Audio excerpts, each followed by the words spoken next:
Hello and welcome to yet another episode on the African Square. On today's episode, we will be reading about Jamo, the boy who made money selling water. So sit back, relax, and enjoy yourself.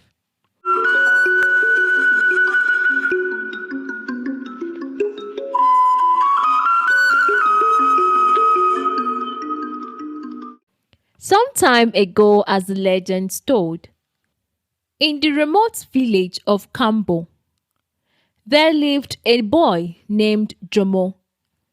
He was the eldest of three female siblings. His parents were peasant farmers who struggled to fend for them. Jamo was unique. He had a mind of his own and did well to support his parents in raising his siblings. Every morning, Jomo would wake up very early and go to the farms of different farmers who paid him to work for them. He would weed, make ridges, and plant cassava stems or yam tubers for them before heading back home to prepare for school. His sisters would always go ahead of him to school after they must have swept the compound and helped their mother to prepare breakfast in the kitchen. Jomo was known for late coming. His teachers would often flog him and make him kneel down for long hours before allowing him to join others in the classroom. But that did not stop Jomo from coming late to school. He found fulfillment in getting paid for his efforts and found more joy in supporting his parents to take care of the family. During one of their holidays, Jomo asked his parents to allow him travel to the city to visit his most admired uncle, who was a footwear merchant and owner of Cheger shoes. Uncle Cheger was the richest of his uncles and never rejected any of his requests. He was the one who bought him the hoe and cutlass he uses for farming.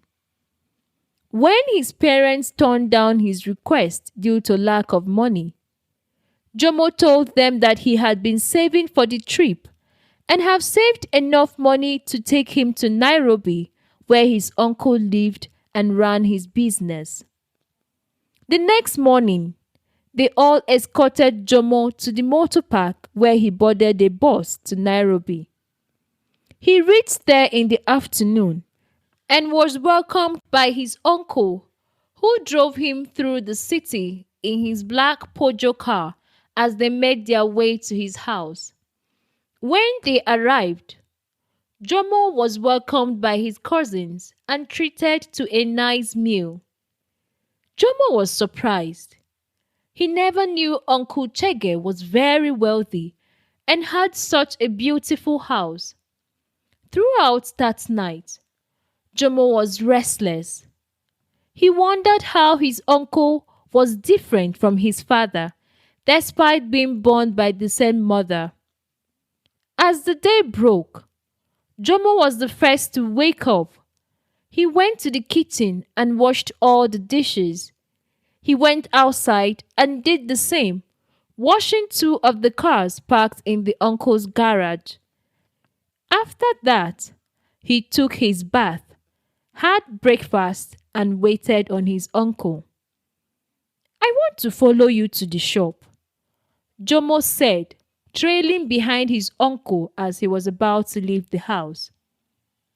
"Won't you stay back and play with your cousins?" queried his uncle. "We would have enough time to play when I'm back." Uncle Cheger agreed and took Jomo to his shop. Jomo was surprised seeing all the footwear manufactured in his uncle's warehouse and the number of people that worked for him. "Uncle Cheger," Jomo called out with an inquisitive tone, "how did you start making money?" "Ha ha!" Uncle Cheger laughed. "Aren't you making money yourself, providing services to people through weeding and making ridges for their farms?" "Your kind of money, uncle," Well, Uncle Cheger started. What I did was to solve problems for people. They needed something to cover the soles of their feet and protect them from injuries. So I offered help by making beautiful shoes for them. It's that simple. Once you see a problem, find a way to solve it and solve it well. Jomo nodded his head in agreement. He joined his uncle's workers in making a few shoes and learned a lot throughout the holidays.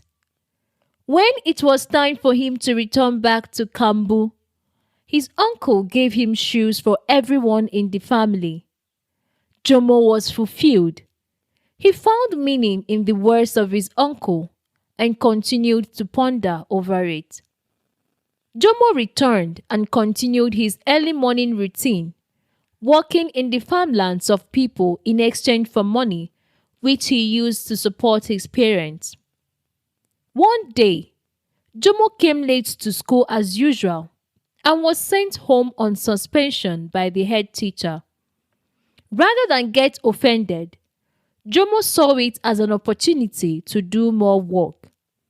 And so, he left school and whistled his way back home. On his way home, he saw Sandy, his younger sister's friend and classmate, making her way to school. "Why are you going to school by this time?" queried Jomo. "You better turn, let's go back. The head teacher is not in a good mood today. She has already sent me home." "I'm not like you," Sandy retorted. "I have already been to school. My water bottle broke, so I took permission to go back home and get water in another bottle." Jomo ignored her rude response and thought for a while. He raised the water bottle dangling from his hand and realized how many times his schoolmates would take permission to walk the long distance home to refill their water bottles. This is a problem. But how do I solve it? He thought. The whole night, Jomo was restless. He remembered the words of Uncle Cheger when he asked him how he started making money. Once you see a problem, find a way to solve it and solve it well. The words echoed in his mind till the first cock crowed. Jomo woke up and walked up to his father. He wanted to request that he be allowed to go and work for Uncle Cheger throughout the period of his suspension from school, but feared his father's reaction. He stopped in front of his father, who was brushing his teeth with a guava twig, and looked hard at him. Somehow, Jomo saw Uncle Cheger in his father that morning and decided to ask. "Papa," Jomo started, "what do you do if people don't have water to drink?" His father looked at him in mild anger. He thought that was a stupid question for a boy of Jomo's age to ask. He rinsed his mouth with the last cup of water from a wooden cup. "Take, go and fetch me water to drink," he commanded, "and stop asking me stupid questions." That was it. Jomo got the answer he was looking for. He took the cup from his father and joyfully ran to the backyard to fetch him water from the clay pot. He came back and watched his father drink the water with much satisfaction. The next day, Jomo went to the village stream and fetched water. He carried it on his head to the school premises. He took some cups with him. He reached there and found a spot shaded by an almond tree. He sat there and beckoned on his schoolmates and passers-by to come and drink water and refill their bottles for a penny. People were surprised at his joke. They wondered why they would pay to drink water when they could get it from the stream and their houses. Others laughed at him. For several days, Jamo did not make a sale, so he decided to give it to people for free. Gradually, some of his schoolmates, teachers, and passers-by started coming to drink from him. Soon, many stopped going back home to get water even if they forgot their water bottle because of Jomo's presence. They soon began to call him the water boy. Jamo was not happy. He was not making any money. It was close to the annual Kambu festival, and so Jamo earnestly waited for Uncle Cheger's visit so he would complain to him that his idea was not working. "You've done great," started Uncle Cheger, "but you have to stop going every day. Let them feel your absence so they will know the value of what you offer." Uncle Cheger counted some money and handed it over to Jamo with a smile. "Use that to buy some transparent nylon bags. Pour the water inside the transparent nylon bags and sell in different sizes. That way, it becomes a product." Uncle Cheger instructed. "When you go back, have a price tag for each size and name the product. Call it Jomo Waters or something." And so, for one full moon, Jomo stopped going to school and offering free water to his schoolmates, teachers, and passerby. He waited for the harmattan season to set in, when the sun's heat was high and people needed more water to stay hydrated.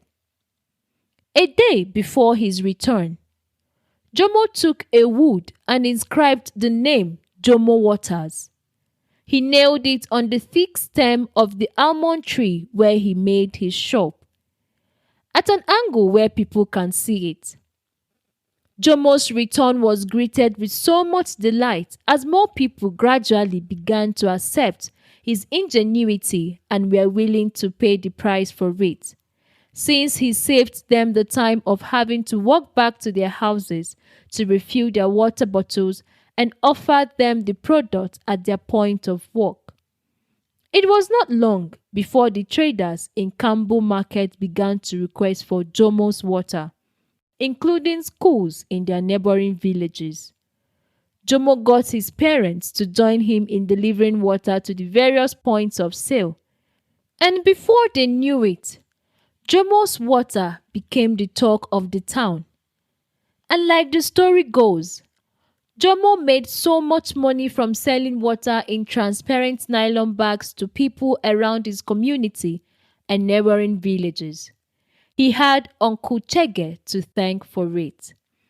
And with that, we come to the end of today's episode. Remember to subscribe to our YouTube channel so you can stay notified when our next story is available. Thank you for joining us and catch you soon.